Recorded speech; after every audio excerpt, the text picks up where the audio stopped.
आदाब नाजरीन, मैं हूं आपका मेज़बान अब्दुल वाजिद और आप देख रहे हैं तस्नीम टीवी। नाजरीन, आज की हमारी खास पेशकश शख्सियत हिंद में आपका इस्तकबाल करता हूं। हमारी इस पेशकश में हिंदुस्तान की शख्सियत का जिक्र किया जाता है। जानेंगे आज की इस खास पेशकश में रानी गेदनलियू के बारे में।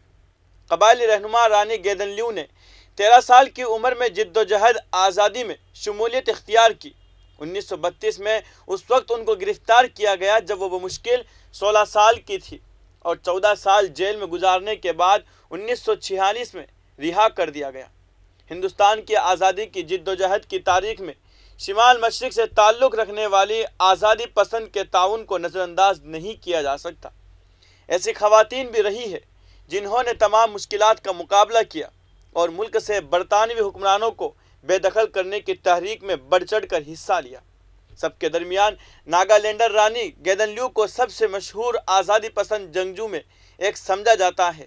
कबायली रहनुमा ने 13 साल की उम्र में तहरीक में शमूलियत इख्तियार की।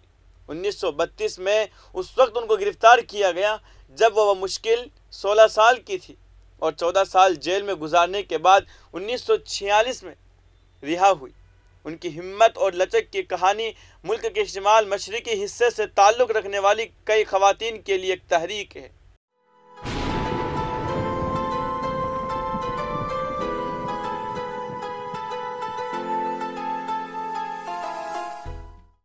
गेदनलियू ने 13 साल की उम्र में हीरा का मजहबी तहरीक में शमूलियत इख्तियार की।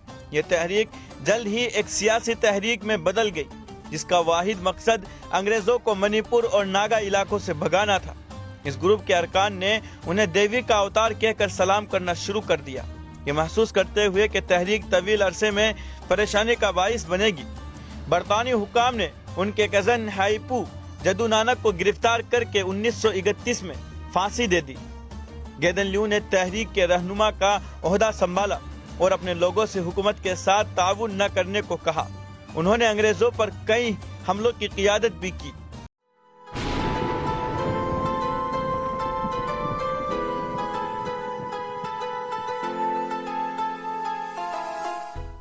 गेदनलियू की दहशत ऐसी थी कि बरतानवी हुक्काम ने उनकी गिरफ्तारी में सहूलत के लिए उनके सर पर इनाम रखा।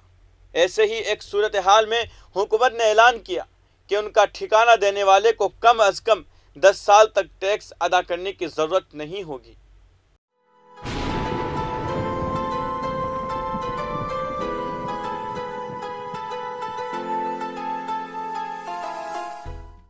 उन्नीस 1932 में गेदनलियू पुलूमी गांव चली गई और उसके हामियों ने लकड़ी का किला बनाना शुरू किया। तामीर के दौरान आसाम राइफल्स के दस्ते ने गांव पर हमला किया जिसके नतीजे में उसे गिरफ्तार कर लिया गया। उन्हें अम्फाल ले जाया गया जहां उन्हें कत्ल और इक़दाम कत्ल का मुजरिम करार दिया गया। गेदनलियू को पॉलिटिकल एजेंट की अदालत ने उम्र कैद की सजा सुनाई थी। अगले 14 सालों में वो गुवाहाटी, इजुल, शिलांग और तवारा जिलों में रही। उसके बावजूद उनकी मकबूलियत में कमी नहीं आई और पैरोकारों ने अंग्रेजों को टैक्स देने से इनकार कर दिया। तहरीक आज़ादी के उरूज पर जवाहरलाल नेहरू ने 1937 में शिलांग जेल में गेदनलियू से मुलाकात की और उनकी रिहाई का वादा किया। जवाहरलाल नेहरू ने उन्हें न सिर्फ पहाड़ों की बेटी करार दिया बल्कि उन्हें रानी का खिताब दिया। नेहरू के तहत हिंदुस्तान की उबूरी हुकूमत कायम होने के बाद रानी गेदनलियू को जेल से रिहा कर दिया गया। तेजियुम गांव के विमराप में अपने भाई के साथ रहने के बाद वो आखिरकार अपने आबाई गांव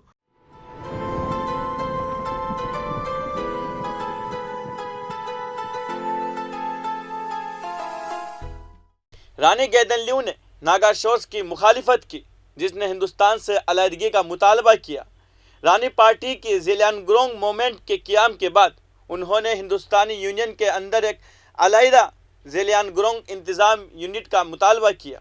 1966 में उन्होंने अपने मुतालबात के सिलसिले में उस वक्त के वज़ीर आज़म लाल बहादुर शास्त्री से मुलाकात की। रानी गेदनलियू को 1982 में पद्म भूषण और एक साल बाद विवेकानंद सेवा अवार्ड से नवाजा गया। रानी गेदनलियू का इंतकाल 17 फरवरी 1993 को 78 साल की उम्र में हुआ। उन्हें शिमाल मशरिक की एक मुतासिर कुन आज़ादी पसंद और मसलह के तौर पर याद किया जाता है। आज की इस खास पेशकश में बस इतना ही।